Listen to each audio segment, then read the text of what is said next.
Hey YouTube, it's me, Adrian, and Joe's actually in the room watching another movie. Or she's watching a movie, and the baby just went to sleep. So,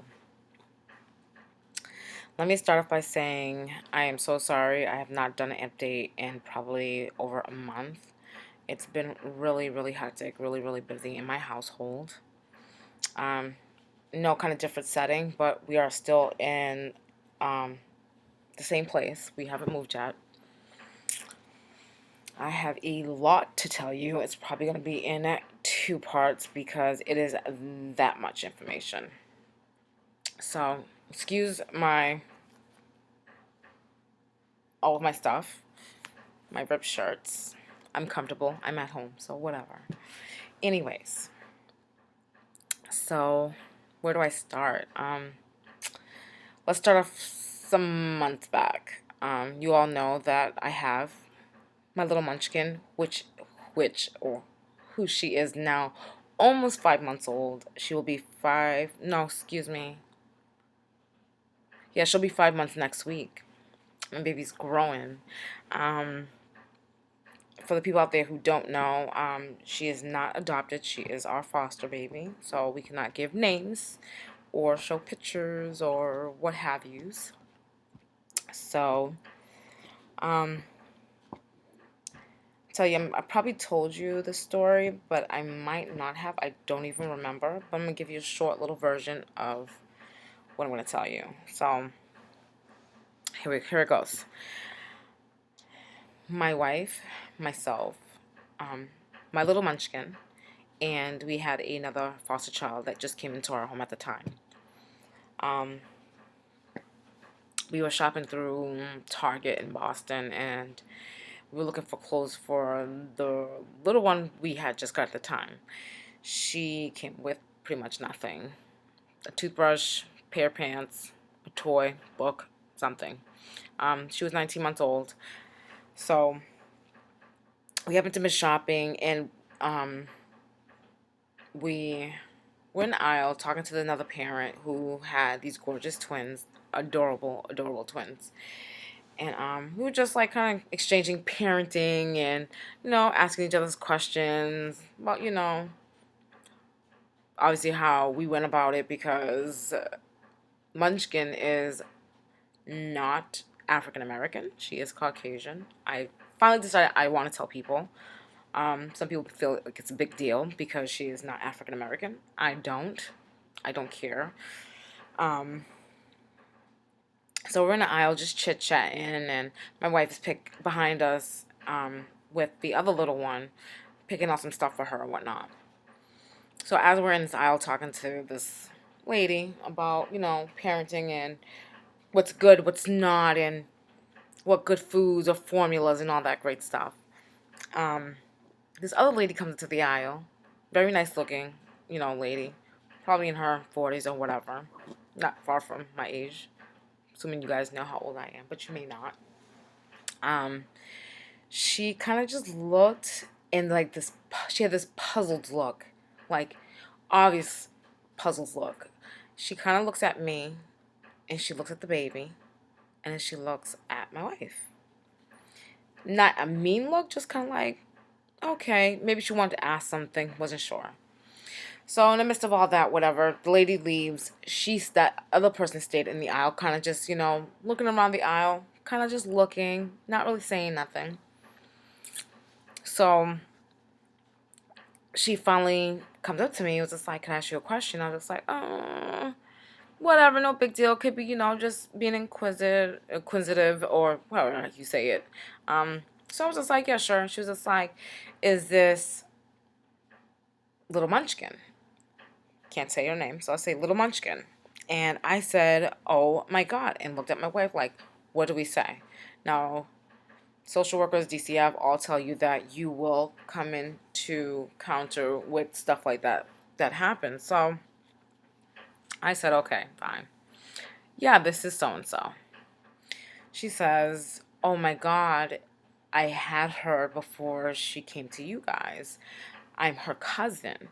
Now, of course, you're like, "Oh, SHIT, what do you do in this situation?" I mean, they tell you, but You're never prepared for that. You're just not. So I was just like, oh, okay, Um, through DCF, we know about her. We don't know like her whole situation, but we do know about her, and she was really good to the baby, and she was, she's family, and she's an awesome person, from what we got from DCF. Looks wise, looks like she's a nice person. So she asked us, "Oh my God, can I hold her?" And I was like, "Yeah, sure. That's her cousin. I'm not gonna take that away from them. I just felt like it was no big deal, no harm in allowing her to hold the baby." So she starts bawling and crying. Not like, "Oh my God, boohoo!" Like I'm gonna pass out, but she was crying, and she was like, "Oh my God, I miss her so much." I called DC up the next day, was just like, how do I know this person's gonna be good to her and whatnot? Which I understand. I understand those type of concerns. I get it. Because, to me, not all foster homes are great. I'm just gonna be real with it. So, she was just like, we honestly sat and talked in that same aisle for probably over an hour. We just chat, chat, chat, chat, and she was explaining why she couldn't keep our Munchkin because she had two of her own kids and a baby that is around little Munchkin's age. And I can see how that can be really tight and, you know, not confusing, but just tight and hard. I get it. I definitely understand. And when Munchkin would go to sleep, the other one would wake up. When the other one went to sleep, Munchkin would wake up. So I get it. So she was just like, she told us that she had called the next day. She wanted her back, and DCF wouldn't allow her to do that. And we were, at the time when we found that out, they did tell us about that. And excuse me, I'm tired. They did tell us that, and I was just like, if that's, you guys want to do, then you guys do. We had a pleasure having her for the first couple of days, or whatever the case may be. Obviously, you guys know that they did not take her, so we just talked. When I say this lady is awesome, she is awesome. Hands down, she's an awesome person. So we exchanged numbers. All in all, we exchanged numbers, and we talked about meeting up and whatnot. Now, on the flip side, DCF does not allow stuff like that. We did take the chance of doing that, and it could have ended really bad. So, yes, I would never do that again. This ended up really, really good. It really did. But it could have ended up really bad. So, we didn't tell DCF right away. We were kind of like, oh my God, what do we do? Do you tell DCF? We know that we're supposed to. But it really ended up that good. It could have ended up bad. Because, she could have called the cousin, the mom, and we could have all been at the same place, and, it could have been hell broke loose. But it didn't. So we exchanged numbers. We kept in contact for a couple of weeks just before. Like, I just wanted to make sure that I should do this or should I do this. I know I was wrong in that, or we were wrong in that. Um, we spoke on the phone, talked about meeting up so her kids can see, Munchkin. So, shame on me. There's something we shouldn't have did. We actually ended up meeting up with her at a mall, just somewhere with a bunch of people, out in the open, no issues, none of that. It turned out really, really good. When I say she's so nice, she's so sweet. Her family is awesome. Her husband, her kids, they're awesome. They missed her so much. Like, you had to see the reaction of them playing with her. It was so beautiful. It was so nice. It brought like tears to my eyes. So when we spoke to them, they were so excited about my wife and I was so surprised the fact that they didn't have like, oh my God, they're a black lesbian, or they're lesbians, or whatever. No, they were so excited that she was with us. They actually had talked about, would you adopt her? You don't really have the right answer. You don't want to say to the family the wrong thing, and then they dislike you. So I want to be real frank with them. I was just like, if she becomes adoptable, we definitely will adopt her. And it's always an option if she becomes adoptable. They expressed how much they wanted us to adopt her because they felt like we were such good parents to her. We are good parents to her. So, which was so awesome. It killed me because I was just like, you don't know when she's going to be snubbed from us. So, that ended up really good. We keep in contact. We do talk. We haven't met up again.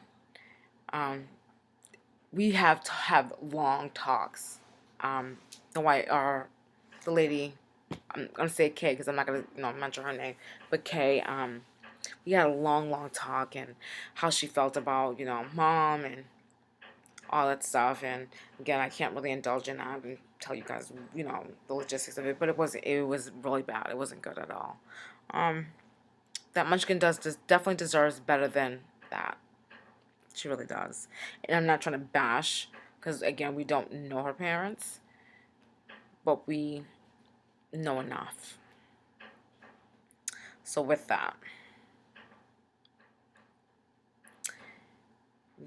she's gone to court. Mom's doing what she's supposed to do. So kudos to her.